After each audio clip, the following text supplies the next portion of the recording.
अध्याय 23। पिलातुस के सामने पहली पेशी। तब सारी सभा उठ खड़ी हो गई और वे उन्हें पिलातुस के यहां ले गए। वे ये कहते हुए ईसा पर अभियोग लगाने लगे, हमें पता चला कि ये मनुष्य हमारी जनता में विद्रोह फैलाता है, कैसर को कर देने से लोगों को मना करता और अपने को मसीह राजा कहता है। पिलातुस ने ईसा से ये प्रश्न किया, क्या तुम यहूदियों के राजा हो? ईसा ने उत्तर दिया, आप ठीक ही कहते हैं। तब पिलातुस ने महायाजकों और भीड़ से कहा, मैं इस मनुष्य में कोई दोष नहीं पाता। उन्होंने ये कहते हुए आग्रह किया, ये गलीलिया से लेकर यहाँ तक और यहूदिया के कोने कोने में अपनी शिक्षा से जनता को उकसाता है। पिलातुस ने यह सुनकर पूछा कि क्या ये मनुष्य गलीली है, और ये जानकर कि ये हेरोद के राज्य का है, उसने ईसा को हेरोद के पास भेजा। वो भी उन दिनों यरूशलेम में था। हेरोद के सामने। हेरोद ईसा को देखकर बहुत प्रसन्न हुआ। वो बहुत समय से उन्हें देखना चाहता था, क्योंकि उसने ईसा की चर्चा सुनी थी और उनका कोई चमत्कार देखने की आशा करता था। वो ईसा से बहुत से प्रश्न करता रहा, परंतु उन्होंने उसे उत्तर नहीं दिया। इस बीच महायाजक और शास्त्री जोर जोर से ईसा पर अभियोग लगाते रहे। तब हेरोद ने अपने सैनिकों के साथ ईसा का अपमान तथा उपहास किया और उन्हें भड़कीला वस्त्र पहनाकर पिलातुस के पास वापस भेजा। उसी दिन हेरोद और पिलातुस मित्र बन गए। पहले तो उन दोनों में शत्रुता थी। पिलातुस के सामने दूसरी पेशी। अब पिलातुस ने महायाजकों, शासकों और जनता को बुलाकर उनसे कहा, आप लोगों ने यह अभियोग लगाकर इस मनुष्य को मेरे सामने पेश किया कि ये जनता में विद्रोह फैलाता है। मैंने आपके सामने इसकी जांच की, परंतु आप इस मनुष्य पर जिन बातों का अभियोग लगाते हैं उनके विषय में मैंने इसमें कोई दोष नहीं पाया, और हेरोद ने भी दोष नहीं पाया, क्योंकि उन्होंने इसे मेरे पास वापस भेजा है।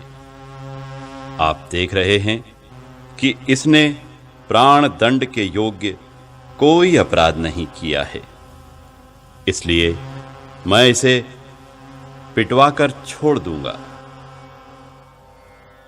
पर्व के अवसर पर पिलातुस को यहूदियों के लिए एक बंदी रिहा करना था।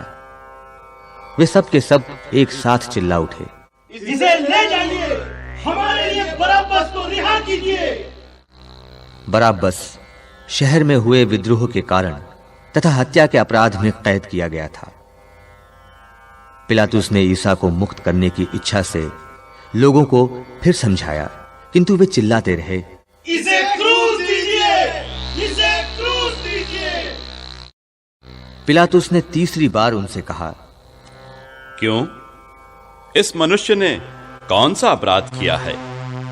मैं इसमें प्राण दंड के योग्य कोई दोष नहीं पाता, इसलिए मैं इसे पिटवाकर छोड़ दूंगा। परंतु वे चिल्ला चिल्लाकर आग्रह करते रहे कि इसे क्रूस दिया जाए, और उनका कोलाहल बढ़ता जा रहा था। तब पिलातुस ने उनकी मांग पूरी करने का निश्चय किया। जो मनुष्य विद्रोह और हत्या के कारण कैद किया गया था और जिसे वे छुड़ाना चाहते थे, उसने उसी को रिहा किया और ईसा को लोगों की इच्छा के अनुसार सैनिकों के हवाले कर दिया। गोलगोथा की ओर। जब वे ईसा को लेकर जा रहे थे तो उन्होंने देहात से आते हुए सिमोन नामक कुरेने निवासी को पकड़ा और उस पर क्रूस रख दिया, जिससे वो उसे ईसा के पीछे पीछे ले जाए। लोगों की भारी भीड़ उनके पीछे पीछे चल रही थी। उनमें नारियां भी थी जो अपनी छाती पीटते हुए उनके लिए विलाप कर रही थी।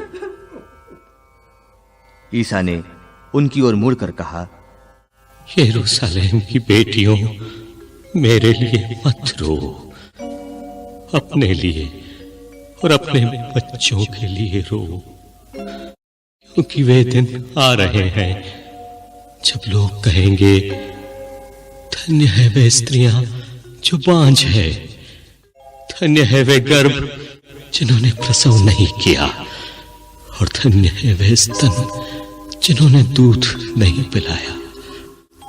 तब लोग पहाड़ों से कहने लगेंगे, हम पर गिर पड़ो, और पहाड़ियों से हमें ढक लो, क्योंकि यदि हरी लकड़ी का ये हाल है तो सूखी का क्या होगा।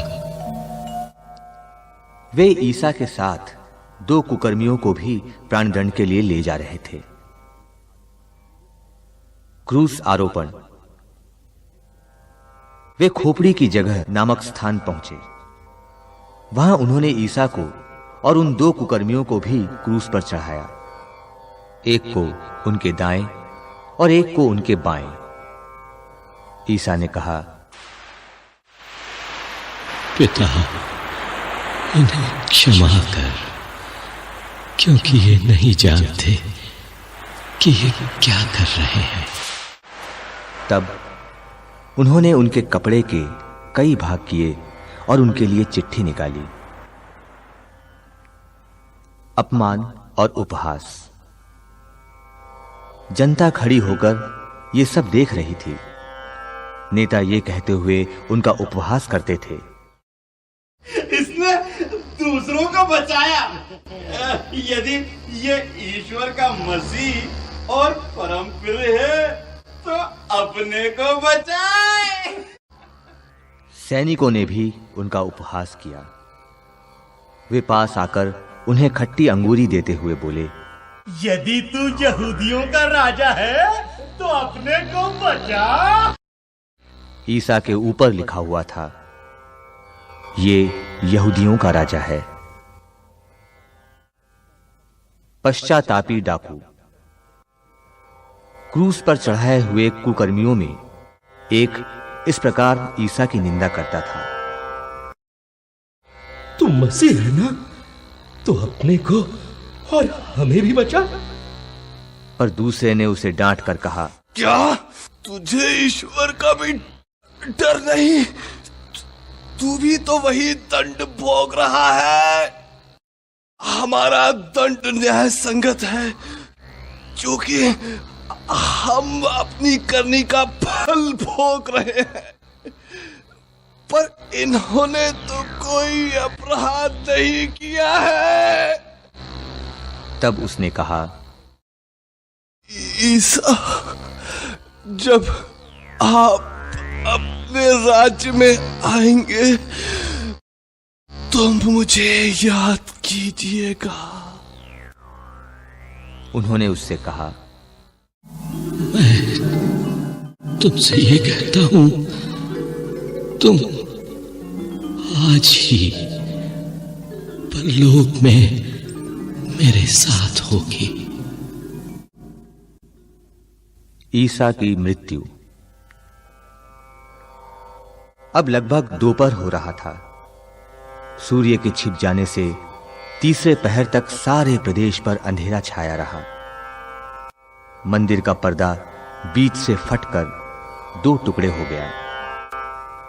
ईसा ने ऊंचे स्वर से पुकार कर कहा, पिता, मैं अपनी आत्मा को तेरे हाथों सौंपता हूं।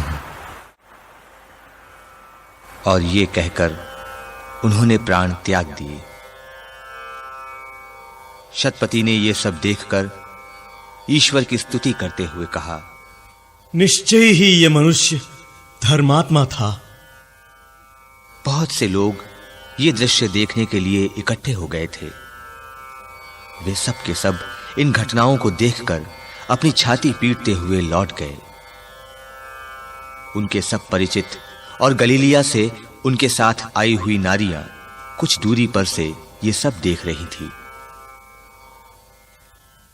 ईसा का दफन।